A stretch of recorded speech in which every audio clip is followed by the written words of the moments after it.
Sayang, apa kabar denganmu? Di sini ku merindukan kamu. Ku harap cintamu takkan berubah, karena di sini ku tetap untukmu. Sayang, apa kabar denganmu? Cobalah kamu telepon diriku. Ku rindu dengar suara indahmu, karena dirimulah semangat hidupku.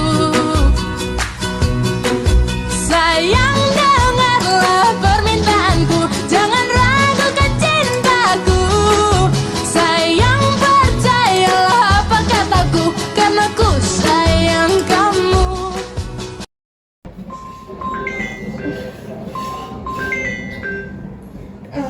Halo. Baik, akan saya sampaikan ke rekan-rekan sekalian nanti ya. Terima kasih ya. Vita,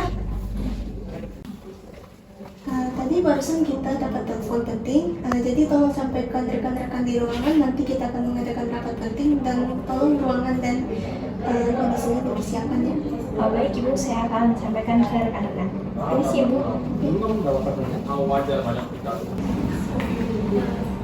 Iya teman-teman, ini ada informasi sedikit dari Bu Manajer kalau kita abis ini bakal ngadain rapat. Oke. Oke, kalau gitu saya permisi dulu ya. Permisi Bu. Permisi Bu. Ya, saya permisi.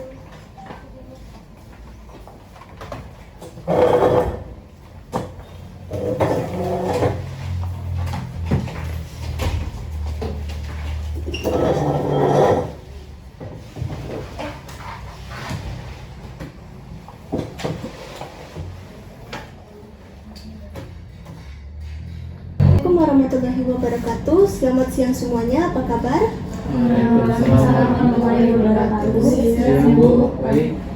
Baiklah, pada siang hari ini saya kumpulkan rekan-rekan sekalian dikarenakan kita baru saja mendapat info dari pihak manajemen produksi bahwa produk terbaru milik kita sudah siap untuk dipasarkan.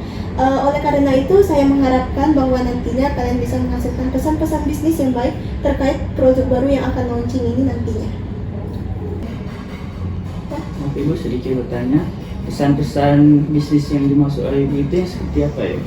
Jadi baiklah, pesan bisnis yang dimaksud itu adalah pesan yang nantinya akan kita sampaikan dalam hal ini kepada konsumen produk kita. Di sini kita akan menjelaskan tentang keunggulan-keunggulan produk kita yang akan dikenalkan dengan mengadopsi sikap Anda dan mempertimbangkan etika dalam berkomunikasi. Kalau begitu Bu, izin. Bagaimana sih Bu cara kami dapat menyampaikan pesan bisnis itu dengan baik?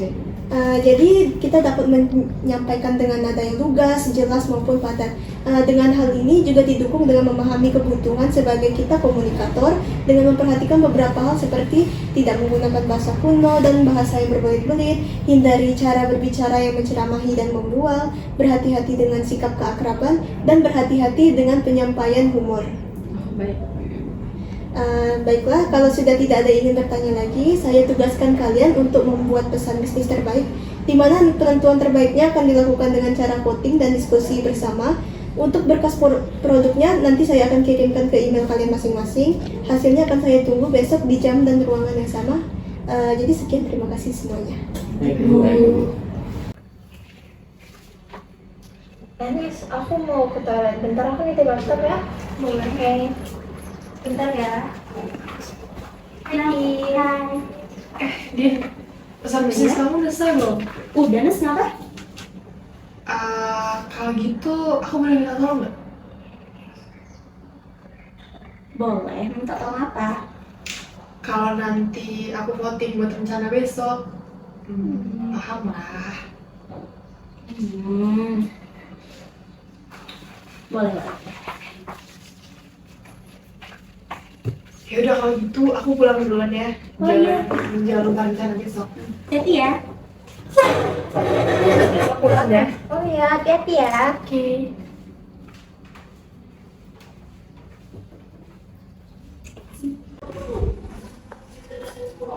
Guys, besok jangan lupa pilih aku di voting services ya.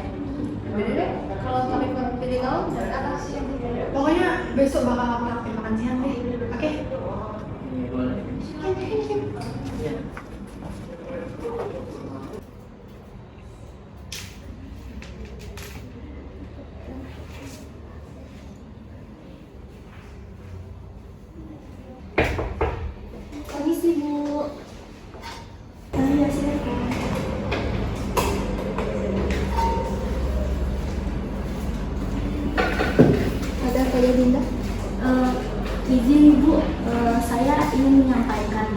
dugaan kecurangan yang dilakukan Agnes mengenai voting untuk besok, Bu. Nih Bu, saya ada buktinya Bu, coba Ibu dengarkan.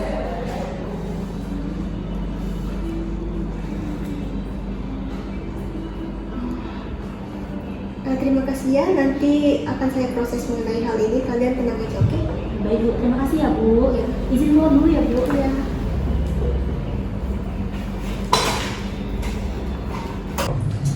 Baiklah teman-teman dan rekan-rekan sekalian, pesan-pesan bisnis yang kalian sampaikan cukup bervariasi dan menarik. Semua saya apresiasi semangat kalian. Untuk itu saya memilih 2 yang terbaik sesuai yang saya sampaikan seperti kemarin. Saya sangat tertarik dengan pesan bisnis milik Anadia dan juga Agnes. Silakan kalian diskusi sebentar untuk memilih yang mana menurut kalian yang terbaik. Kamu kira-kira siapa yang menang? Bisa Siapa aja pokoknya nanti ini. Baiklah, sesi diskusi telah berakhir. Di sini kita akan melakukan sesi pemvotingan pesan-pesan bisnis. Baiklah, yang setuju dengan pesan bisnis milik Anadia, silakan acungkan tangan. Baiklah. Selanjutnya, yang setuju dengan pesan bisnis milik Agnes, silakan tunjuk tangan. Bu, saya nggak terima. Kenapa nggak ada yang milih saya? Mohon maaf sebelumnya Agnes, di sini saya mendapatkan laporan bahwa saudari Agnes telah melakukan rencana tindakan kecurangan terhadap hasil voting, di mana malam tadi saya sudah menghubungi rekan-rekan yang lain melalui email mengenai teguran tentang hal ini. Nah, kamu boleh melihat email kamu sekarang. Tapi kan nggak kayak gini, Bu. Saya kan nggak pengen dipilih. Ya, kalau begini, Anda telah melakukan tindakan kecurangan dan ini dilarang di dalam sesi pemilihan ini.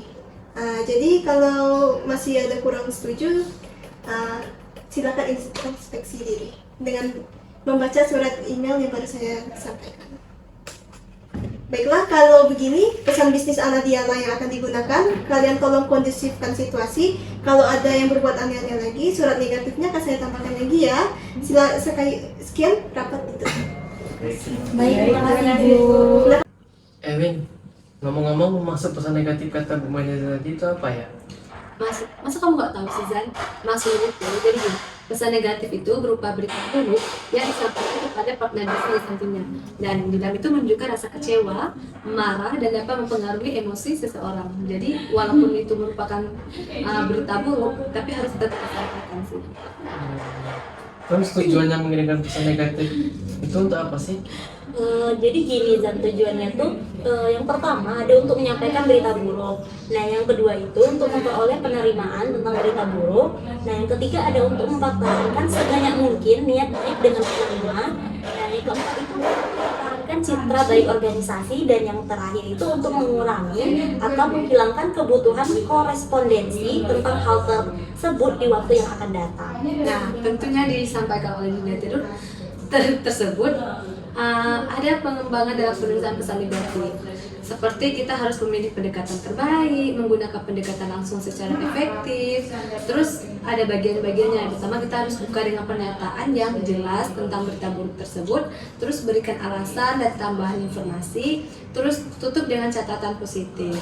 Terus ada yang ketiga tuh ada menggunakan pendekatan tidak langsung secara efektif. Dapat kita lakukan buka dengan sebuah penyangga, berikan alasan, terus lanjutkan dengan pernyataan yang jelas, tutup dengan catatan yang positif.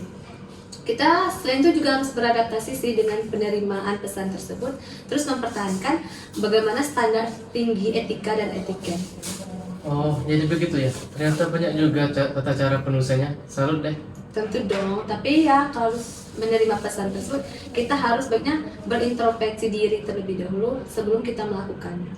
Nah benar tuh, benar-benar kata Wina. Oke, thank you.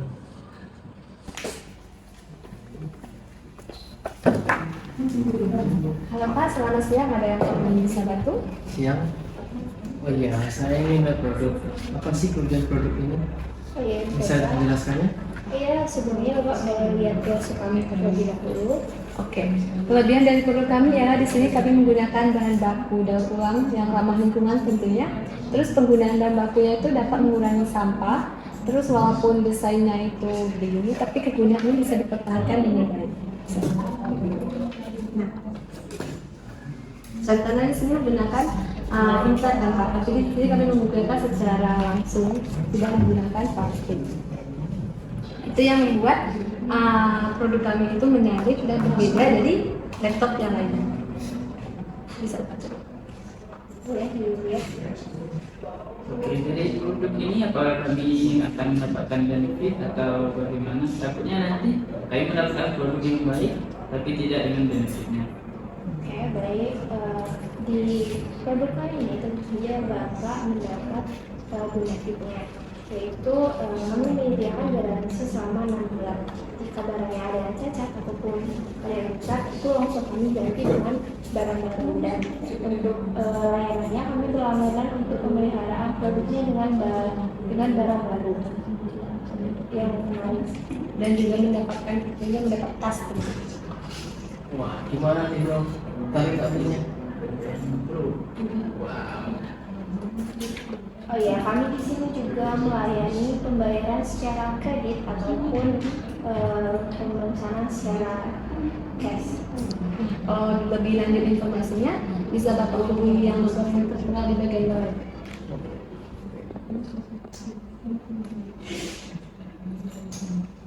Produknya cukup menarik, nanti kami hubungi kembali untuk lebih lanjutnya ya. Baik, Pak. Terima kasih banyak.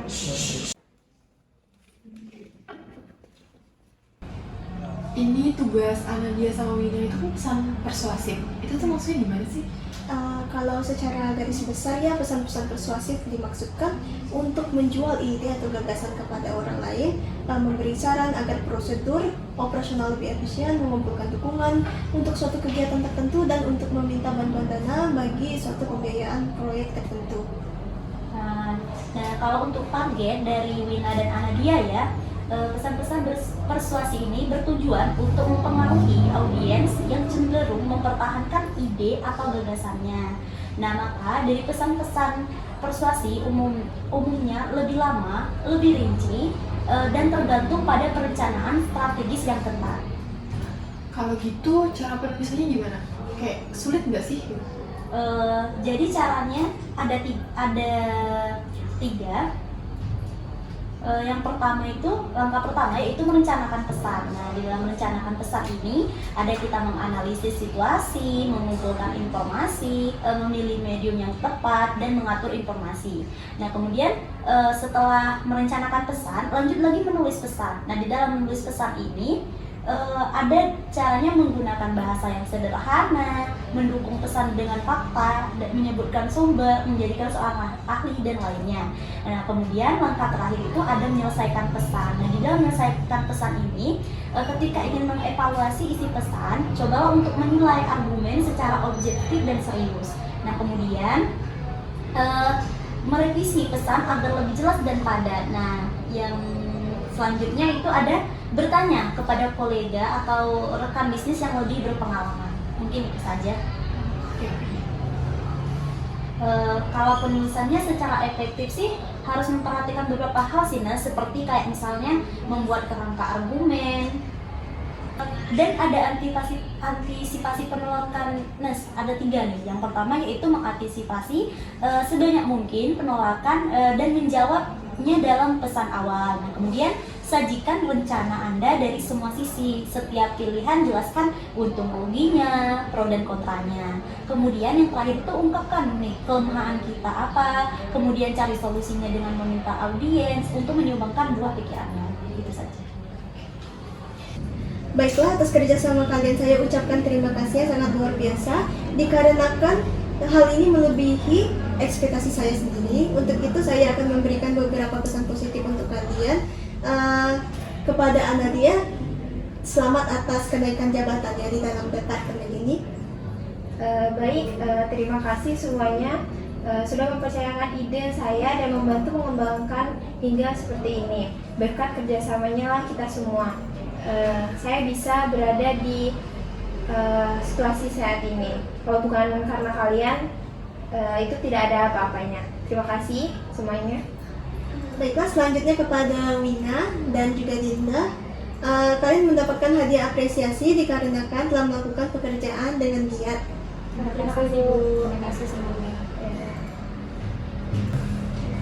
Untuk hari ini saya cukupkan. Terima kasih atas kerjasama kalian semua. Baik, terima kasih ya Bu. Baiklah, saya undur diri dulu sekarang. Terima kasih. Emang bedanya pesan positif yang dikasih Anadia sama Wina sama Dinda tuh apa sih? Kok bawaan bahasanya beda ya? Nah, jadi gini Nas, pesan positif itu adalah pesan-pesan bisnis yang memberikan kesan menyenangkan kepada pihak lain yang meliputi good news dan goodwill. Apaan sih pesan good news sama good news beda ya? Beda dong Win, kan jadi pesan good news-nya adalah surat yang menginformasikan kabar baik atau berita yang menyenangkan. Contohnya kayak kenaikan jabatan, terus kenaikan gaji. Nah, kalau pesan dengan niat baik atau goodwill ini lebih menekankan pada upaya menjaga hubungan personal atau kekeluargaan dengan para relasi dan tidak mempunyai tujuan bisnis langsung. Nah, contohnya kayak tujuan selamat, nah yang kayak dibilang Ibu Fiona tadi. Oh begitu.